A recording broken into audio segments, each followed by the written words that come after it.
러시아 해커들이 미국 백악관뿐 아니라 국방부도 침입한 것으로 나타났습니다. 미국 국방장관은 즉각 대응팀을 투입해 24시간 안에 쫓아냈다고 밝혔습니다. 북한의 해커 조직이 국내 현금 인출기를 해킹해 개인정보 수십만 건을 빼돌린 것으로 나타났습니다. 코로나19 백신과 치료제를 개발하는 한국과 미국, 캐나다, 프랑스 등의 제약회사들이 북한과 러시아의 해킹 공격을 받았다고 밝혔습니다.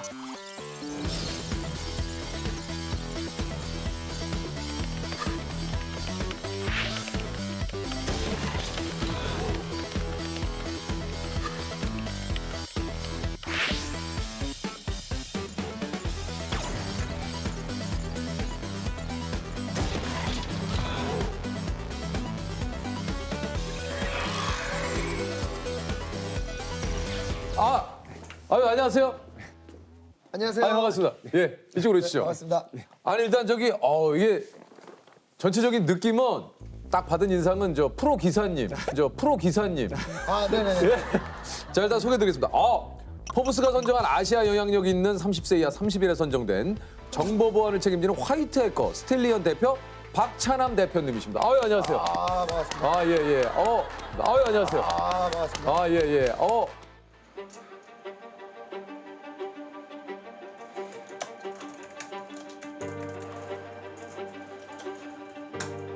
2018년 해커 최초 고등학교 정보교과서에 등재가 되고 2009년 코드게이트 국제 해킹 방어 대회 우승을 했어요.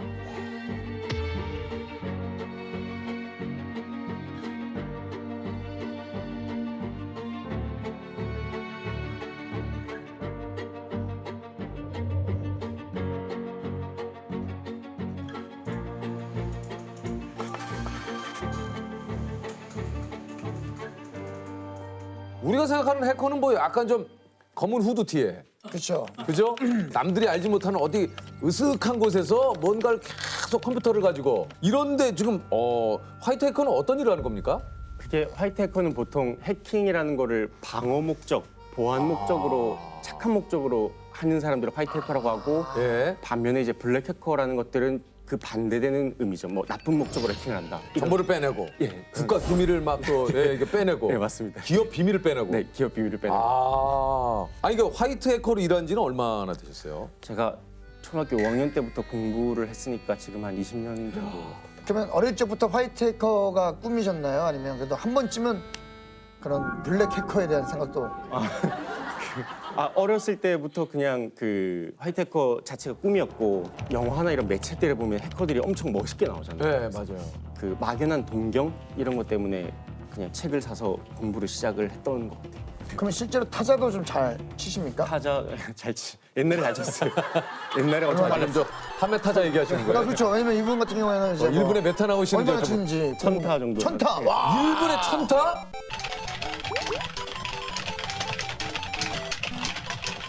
영화 속에서 예를 들면 계속해서 막 이게 화면에 막 잠깐만 있어봐. 언제 돼? 조금만 있어봐.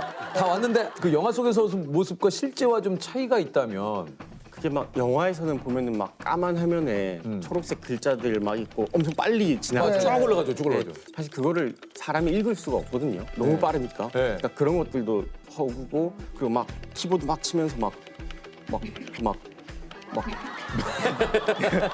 대한민국이 뭐 위험해 막 이런 막 그렇게 하죠. 엔터 막 박치고. 내가 구해서 세상을 네. 구했어 이런 것들은 이제 말이 안 되는 거죠. 왜 말이 안 돼? 해킹이라는 게 엄청 길고 지루한 그 과정의 연속인데 원래는 계속 이렇게 보면서 막 탁탁 하고 연구하고 막 며칠, 몇 주, 몇 달까지도 걸리거든요.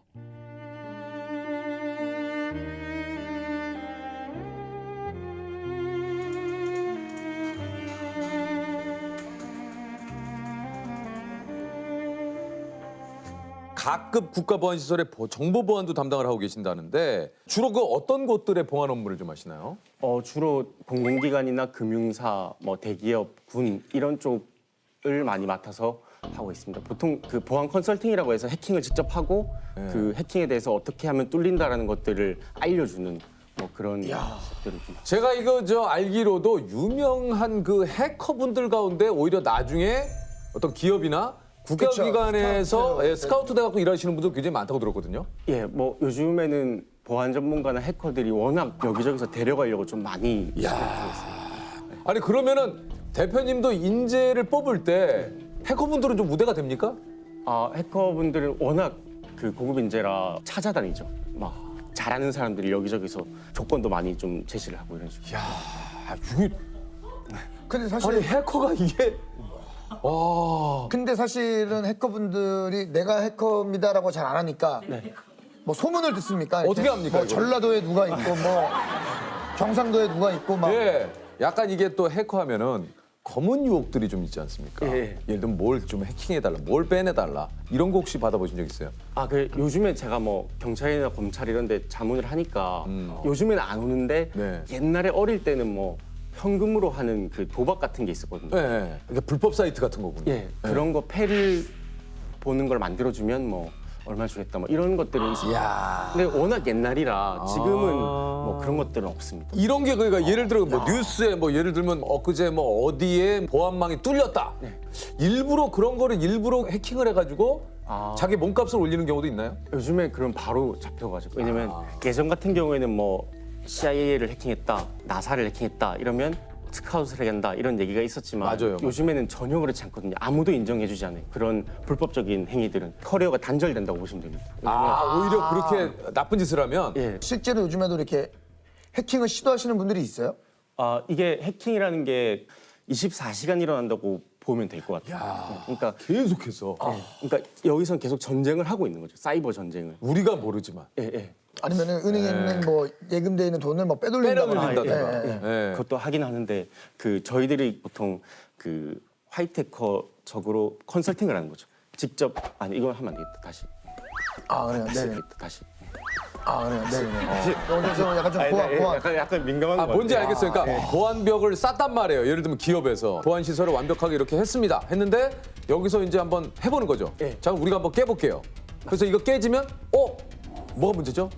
이게 문제였습니다. 맞습니다. 야, 그러면 그걸 이제 깨보신 적이 있으세요? 저희는 100%였었어요. 지금까지는. 무조건 다 깨졌다니. 아직까지는. 네. 아직까지는.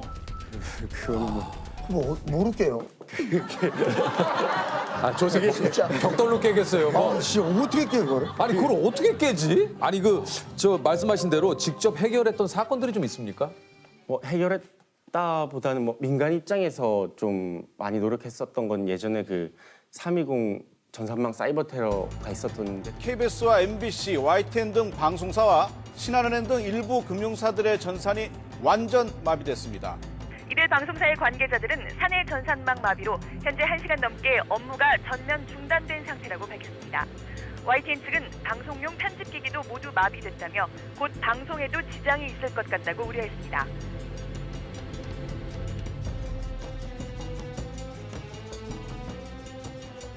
언론사 그리고 금융사를 대상으로 시스템을 파괴시키는 그런 사이버 테러였었습니다. 그 언론사 같은 데는 직접 그 당시에 가보니까 막 손으로 이렇게 써서 리포트하고 이런 식으로 하더라고요. 왜냐면 컴퓨터가 안 되니까. 그때 이제 언론사 가서 그 피해 입은 시스템들 같은 것들을 분석을 하고 이미 피해를 입었지만 2차 피해나 이런 것들 가능성을 또 발견을 했거든요. 그래서 그런 것까지 좀 방어를 좀 제한을 하고 이런 식으로.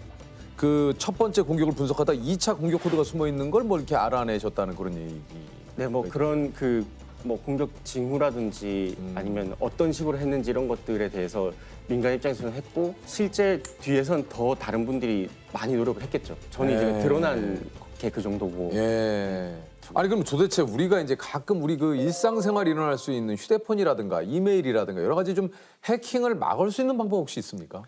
일단은 저 같은 경우에는 공공시설, 뭐 카페라든지 아니면 밖에서는 와이파이는 안 쓰고 있고요. 공공 와이파이요? 예, 공공 와이파이는 웬만하면 해킹 된다고 생각을 하고 있어서 저 같은 경우는 데이터들, 5G 이런 것들 많이 쓰고 있습니다. 그리고 비밀번호 같은 것들은 보통 한 글자라도 사이트별로 다르게 하는 게 중요하고요.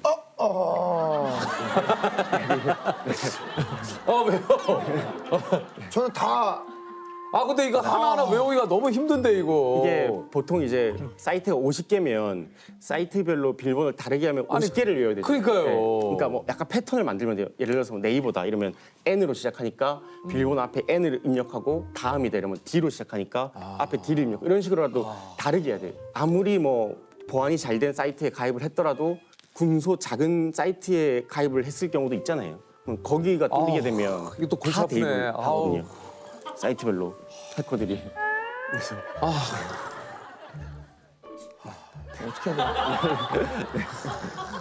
돼? 그런 거랑 그리고 또 소프트웨어 업데이트가 이게 엄청 상투적으로 보이지만 제일 중요한 것 중에 하나예요. 왜요? 업데이트 왜?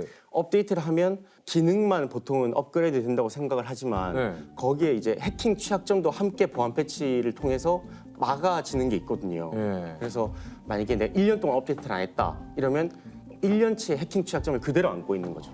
그러면 대표님이 정말 수백 개 업체를 하시다 보면 뭐 금전적으로도 뭐 굉장히 좀 수익이 아 갑자기 제가 뭐야? 아유 아까부터- 수익 물어보는 거예요? 아까부터 좀 봤는데 굉장히 고급 온다는 굉장히 편안하게 보여도 아 깜짝 놀랐네. 수익이 이게 뭐 제 수익이 뭐 높다 이거보다 요즘에 좀 저는 좀 만족스러운 거는 네. 예전에는 뭐 해커 뭐 보안 전문가 이런 대우가 많이 낮았거든요. 막 얼마 안 되고. 근데 요즘에는 수익이 엄청 높습니다. 그래서 회사 입장에서는 급여를 줄 때 좀 지장은 있지만 그래도 개인 입장에서는 좋으니까 이게 전체적으로 해커 입장에서는 좀 대우가 높아지고 있다. 실례지만 매출을 여쭤보는 건 실례입니까? 아니면 오픈이 돼 있습니까? 아니면 뭐 실례는 것. 실례는 아닌데. 실례는 아닌데. 저도 뭐 마음의 소리가 나왔네요. 아니 제가 제가 좀 이해하면 아니, 혹시라도 실례. 제가 좀 아니 그러면 이거는 좀 곤란하면 얘기 안 하셔도 아, 예. 되는데 그 회사에 계신 분들은 어떻게 건 바이 건으로 받는 겁니까? 그게 근데 아니 너무 직접적이야. 아니, 약간 케바케. 날카로운 질문이셨어요. 예. 그죠. 건바이건으로 받는 경우도 있습니다. 그러니까. 그게 예를 들어서 저희 회사의 그 해커분들이 글로벌 탑 레벨이 엄청 많아요. 각 분야. 그래서 그런 분들이 뭐 몇 개월 동안 연구한 그 결과의 가치가 뭐 수십억이 되는 경우도 있죠. 그러니까 그런 경우에는 또 건바이건으로 가져갈 수도 있는 거죠. 그러면은 혹시 제가 지금 시작하기엔 좀 늦었습니까? 늦었습니다. 늦었어요? 아니 왜요? 아니 이게 뭐 나이 제한이 있는 거 아니지 않습니까?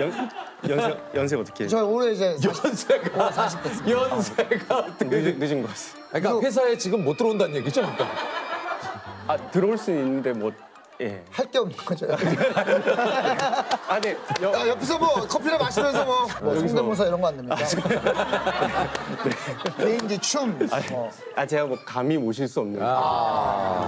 황당한 제안도 좀 있습니까? 의뢰인들의? 황당한 뭐 예전에 지인분이 이제 아버님이셨는데 자기 그 아들이 고등학생인데 이제 도대체 뭐라고 다니는지 모르겠다. 휴대폰을 좀 보게 해달라. 이런. 근데 사실 그게 보면 판도라의 상자이잖아요. 그거 뭐 그 마음이야. 뭐 이해한다 치더라도 그 보시면 또 뭐 합니까 그거. 안 보는 게 예. 낫죠. 안 보는 게 낫죠. 예. 그럼 혹시 이런 것도 해킹할 줄 알아 하고 도발을 하는 경우는 없습니까? 뭐 내 거 휴대폰 비밀번호 풀어봐 뭐 이렇게. 그 예전에 그 아는 기자분이랑 밥을 먹었나 뭐 미팅을 했는데 그 당시에는 휴대폰이 그 패턴으로 푸는 패턴, 네. 그거였거든요. 그래서 이거 잠금 뭐 풀 수 있냐? 10초 만에 풀면 손을 들어주겠다 이런 식으로 주시더라고요. 그래서 5초 만에 풀었어요. 어떻게 풀었어요? 이게 사회공학 기법인데 이렇게 햇빛을 비춰보면 이게 길이 나오잖아요. 그걸 이제 그대로 따라가면 돼요. 그렇지. 있나? 네, 이렇게. 일하면서 보람을 느낄 때는 좀 대표님 언제신지. 업무 자체가 항상 뭐를 막고 지켜주고 예방하고 이런 거라서 항상 좀 보람은 느끼기는 합니다. 근데 막 불을 끄는 사람처럼 이렇게 눈에 보이는 게 아니거든요. 그렇죠. 그래서 일반 사람들이 잘 몰라요. 그래서 이게 두 가지로 표현할 수 있어요. 뭐 했냐 아니면 뭐 하고 있냐. 이게 뭐냐면 해킹 취약점을 몇백 개를 막으면서 엄청 노력을 해요. 그렇게 해서 잘 막았으면 겉으로 보면 아무 일이 없잖아요. 그거는 그 사람들이 잘한 일인데 뭐 하냐고 물어봐요. 그리고 반대로 몇백 개의 취약점을 다 막다가 실수를 어떻게 하다가 하나가 딱 뚫리면? 뚫려요. 그러면 너희들 뭐 했냐? 이제까지 뭐 했냐? 뭐 이런 식으로 이제 잘해도 욕먹고 잘못해도 욕먹는 거죠. 근데 이 가급 시설 관련이나 아니면 사이버 보안 쪽에 계신 분들은 약간 그 소방관, 경찰, 군인 이거를 합쳐놨다고 보면 돼요. 비밀인데 안 비밀이고 싶은 게 있습니까? 이게 제가 처음 말하는 건데 제가 고등학생 때부터 거의 대학교 초반까지 이름 모를 국가기관 쪽으로부터 뭐 책이라든지 아니면 등록금 이런 지원을 많이 받았어요. 아무 대가 없이 계속. 저는 그때 이유가 그냥 남들보다 컴퓨터를 조금 더 잘한다 이 정도였거든요. 근데 그런 식으로 좀 도움을 많이 받아서 좀 감사하게 생각을 하고 아직도 저는 그런 빚을 지고 있다라고 생각을 하거든요. 그래서 언젠가는 우리나라를 위해서 작게라도 좀 많이 다시 베풀고 싶다 뭐 이런 생각이 좀 있습니다. 그래서 이게 한 10수년 됐으니까 얘기하는 건데 사실 좀 그 당시에는 비밀이었으니까 알려지면 안 돼서 몰랐던 그런. 국가기관에서 그렇게 어떤 예, 뭐 이름은 아마 몰랐나 없었나 뭐 그랬을 것 같아요. 그래서 이야. 이름 모를 어떤 기관으로부터 계속해서 뭐 이런 지원을 어느 정도 좀 받았다.